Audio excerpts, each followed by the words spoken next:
Okay, let's finish today up by looking at one last example.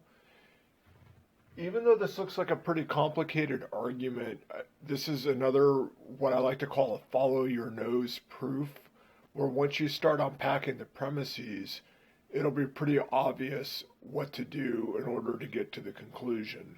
Okay?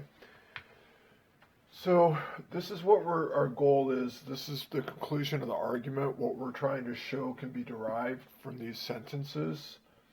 This is not P or Q.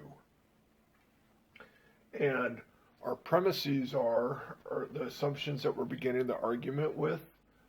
If P, then if not Q, then not P or Q.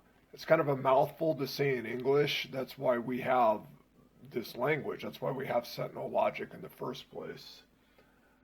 Not S and R, and if R, then P and not Q. Okay? Now, you can see not S. It's not anywhere else in this proof. That's just kind of some information that we have that's not really going to play any role in this derivation. And it looks like what we need to do here is to get, if we can get P, then that'll give us this. And then if we can get not Q, we can get the goal that we're looking for. So probably the way to start this is by unpacking premise 2. That's the only premise we can actually work with right now anyway, because we don't have the antecedent of either one of these conditionals. But we should get R out of that and then see what we can do with it.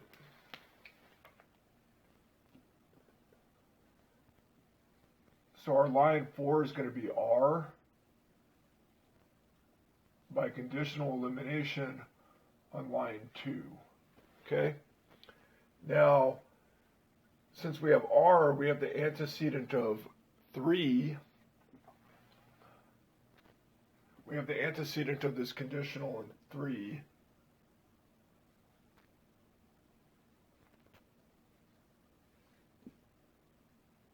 It's a really terrible ampersand.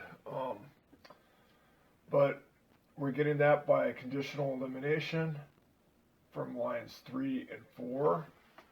Okay? And now it looks like we have everything we need to go ahead and finish this proof. First, we need to get P out of line 5, which is the antecedent of this conditional on line 1.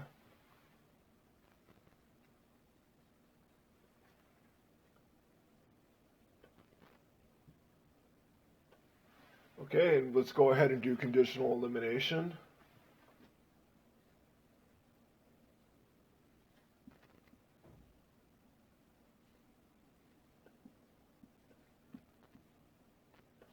Now, I want to point one thing out. Maybe this is obvious that I've been doing this all along, but every time I apply an elimination rule to a line, I'm dropping the outer set of parentheses because they're not needed anymore. Like here, there's a set of parentheses all around this up here. When I bring that down here, I drop the outer set because they're not needed anymore to make this sentence readable. And they would just be kind of cluttering up our derivation. But I don't drop these inner sets because that would make the sentence impossible to read.